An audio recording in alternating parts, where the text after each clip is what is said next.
So you remember we talked about myelinated neurons and unmyelinated neurons, remember that? So uh, I said that the sodium potassium gates, they open one after the other, okay? So if this was a myelinated neuron, there will be, you don't need, it's like this, the myelinated neuron, the myelin insulates this part right here. So it's almost like it doesn't exist. So that's why it's faster. So the next gate to open here will be here. Then if this was myelinated, the next gate to open will be here. See? Won't that fire faster, right? That's why with babies, if you notice, when they're newborns, you slap them.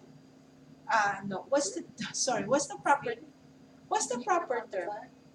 You, you slap, okay, whatever, touch them. What's the term? Okay, you pat them, whatever. Isn't there a delay in the crying, right? They will cry, but there's a delay, right? And then maybe you see the progression at 3 months. The response is quicker now. Then when they get older, you just go like that. They start crying. See, you didn't even touch them. It's faster, okay? And the book says it looks like it's jumping, but it's really not. It's like it proceeds from here to here. It's like the myelination makes this like it wasn't even there. It shortens the distance. You understand so far? Does it make it like a wall? Like a barrier wall? Not an actual wall. It's still moving that way. Oh, just looking at it. It's just not present. Okay? Okay. So this is one synapse, another synapse, another synapse. This action potential will continue on. And do you see the importance of your sodium potassium?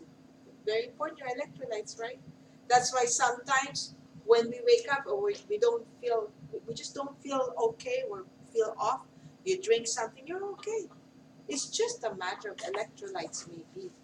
Water has electrolytes too, right? So now I'm going to add another gate. Look at the action potential fires, moves, keep going until you get to this part, the terminal and bulb. And what's these little dots? It represents our, yes, very good, our neurotransmitters. They're locked in there. The result of an action potential is release of these neurotransmitters. But calcium is the gate here. The gatekeeper? Yes, very good. The result of action potential when it reaches here is opening of calcium gates. You see? Then calcium goes inside. It's like it switches places with your neurotransmitters, and the neurotransmitters appear here in the synapse. So calcium will go inside right here. Neurotransmitters appear right here. You see? Do you see how important your calcium is? That's why at the expense of we cannot afford to have low levels of calcium in the blood. We cannot. How can our nervous system operate? It needs calcium for the release. So that is the result of action potential or nerve impulse or electrical impulse generation or no, electrical impulse propagation right here when it gets to the axon terminal and bulb is opening of calcium gates. When calcium gates open, calcium goes in and pushes the neurotransmitters out. Okay? Did you know that calcium is also required to close the gates? And can you imagine? If you look at this picture right here, have you heard of hypocalcemic technique, right? Calcium is necessary to push these neurotransmitters out. You remember we discussed that as long as there are neurotransmitters here, this will keep on contracting. To re-uptake them right here, you need calcium again. So people who have hypocalcemia, There may be enough calcium to stimulate, but there's not enough to bring that back in there. So the neurotransmitters stay here. So you go into the, see how important your calcium is. Let's go back to this picture right here. So these are your neurotransmitters. They have been released now. Calcium gates are very important here. Don't forget. So now you know sodium, potassium, calcium gates. We have 3. Okay? Now, I want you to know that there are 2 general classes of neurotransmitters, right? Excitatory neurotransmitters and inhibitory neurotransmitters. Okay? What do you think? What will an excitatory neurotransmitter do? Excite, right? Like, example, you remember acetylcholine from muscle contraction, right? You remember that? When in your test, I asked you to number, right, in chronological order. One of the I think the first was release of acetylcholine. Wasn't that the key for muscle to contract? So what type of neurotransmitter is acetylcholine? Excitatory, right? How about your nicotine? What is that? Caffeine. Yes. How about anesthesia? Inhibitor. Yes. Okay. Like Botox. Yes. Okay. So you see the difference. Okay. Okay. So if the neurotransmitter that was released here was excitatory neurotransmitter, what do you think will happen to this one? Will this generate action potential or no? Yes. So we start here with minus 70 and you replay the story that we just created. What gate will it open? Calcium. Yes, what type? Mechanical or chemical? Chemical gate. Because this is a neurotransmitter. You understand? What do you think? The 3 types of neurons, the sensory, the motor, and interneuron. Which of those 3 types, sensory, motor, and inter, which of those 3 will have mechanical gates? Sensory, mechanical, sensory. Very good. Only sensory neurons, right? Because sensory is from you, physical, right? Your interneuron is, where is it? It's locked up in your brain and spine. Can you do physical? No. Motor neuron? No. So only sensory neurons will have mechanical gates. Yes. Is that why sometimes they'll do brain surgeries when the patient's awake and the patient can't feel you touching their brain because it doesn't have sensory neurons in it? Very good. Doesn't have the sensory gates, right? Yeah. Okay. Okay. So what? So this. Look at this one. This is a synapse. So the neuron before the synapse is called presynaptic neuron, and this is called postsynaptic neuron. You understand what's a pre and a post, right? Mm-hmm. So how about for this one? This becomes the presynaptic neuron. This becomes postsynaptic neuron. And then for this one, this becomes pre, this becomes postsynaptic cell, right? Another question in the test, from the test bank, it says, for the image, right here, all the neurons can be classified as presynaptic neurons. Is that true or false? Yes, all of them can be pre. This is pre for this one, this is pre for this is pre for this, right? Then, for this picture, all of the neurons can be classified as postsynaptic. Yes, very good, no, right? Because this first one is only pre for this picture, right? This is post. This is post for the next one. But that one can, there's no neuron before that for this picture. So this you only call presynaptic neuron. Okay? Okay? Oh, okay. Now, let's look at what happens if the neurotransmitter that was released is an inhibitory neurotransmitter. So we're going to start with minus 70, okay? If this was an inhibitory neurotransmitter, what do you think? What do you want the neuron to be? Do you want it to become less negative or more negative? Yes, inhibitory neurotransmitters will make the charge of the postsynaptic neuron to become more negative by opening either of two gates. Potassium gate, right? Because potassium is more abundant inside, if you open potassium gates, potassium will trickle out. If potassium trickles out, what do you think will happen to the charge? More negative.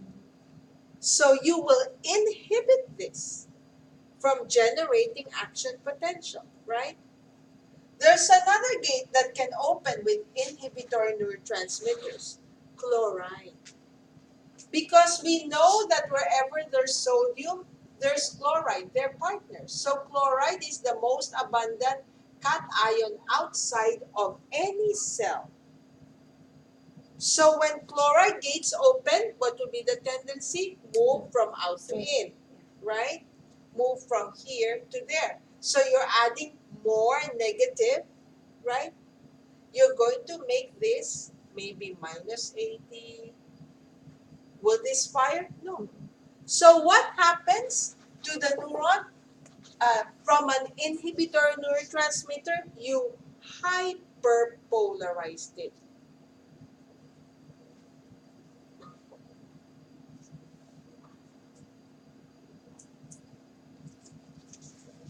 Okay? From an excitatory neurotransmitter, what happens? If it's an excitatory, you will depolarize it. You understand? Depolarize is making it less negative. Hyperpolarize is making it more negative. You understand? Mm-hmm. So this one is the presynaptic neuron. This is the postsynaptic neuron. If this neurotransmitter was an excitatory neurotransmitter and you generate action potential here, what you generate is called an excitatory postsynaptic potential. Excitatory postsynaptic potential. The book just shortens it, it's EPSP. Excitatory postsynaptic potential. It means nothing but an action potential was generated in the postsynaptic neuron. Secondary to an excitatory neurotransmitter. You understand? Example, acetylcholine, your uppers. Is cocaine upper? I don't know. Is it an upper? Okay, yes. Do neurons only have either one or the other? Like they only have one neurotransmitter? Yes, in general. Okay? Okay. If this was inhibited, okay, if this neurotransmitter, what they have here is an inhibitory neurotransmitter, what's going to be generated? Will this fire? No, right? It will be inhibited from generating action potential. So you will call that inhibitory postsynaptic potential. What does that mean? It just didn't fire action potential. Inhibitory postsynaptic potential. You hyperpolarized that neuron because of your inhibitory neurotransmitter. You understand these two? Yes. Do they all fire at the same time or? No, do they no, go in no. order? In success, in order. Yes. When it comes to like people doing drugs, they say it's bad to do an upper with a downer. Why is that? Because you have excitatory and inhibitory chemicals going through your body. An upper and a downer. Yeah. Excitatory and inhibitory at the same time. They want you. Like you drink, you would have like you No, said. people die from that all the time. Yeah, if you like mix if they have You take alcohol, which cocaine is and you drink. depressant, and then they have too You much. take cocaine You and take you drink. cocaine, beer. which is an excitatory, and then you drink alcohol, which yes. is a depressant. Yes. Or Yes. What happens? Well, because the depressant depresses everything, right? Mm-hmm. And so with the excited, look at look at what's gonna happen. You depress, so you slow down your heart rate, you slow down your breathing, everything. And in the meantime, your excitatory is using up, boosting metabolism. You add that with depressant, you're using up all your reserves, and you're depressing your ability to replenish your reserve. Ah, that makes sense. I didn't So it's not good. Okay? You understand this one so far? It's not hard, isn't it? As long as you know sodium, potassium. Don't forget this one. This is always asked too. In an inhibitor neurotransmitter, what gate, what ion will move in? So if it's moving in, it's chloride. If it's moving out, it's potassium. Is the salt still, or is NaCl moving in, or is this? No, only chloride. And this is on I went to the back on a special nerve cell. Inhibitor neurotransmitter. Okay. Okay? So, you understand this so far? No problem, very easy, right? Okay. So, now, so you see if this was excitatory, you excite, this will contract. And the more neurons there, your question, it's not all at the same time. It's one after the other after the other. So if it's just one big neuron, this will contract faster than if there's many synapses like this one. It's a polysynaptic pathway. Okay? So that's the basic function of every neuron. That's how they do their job.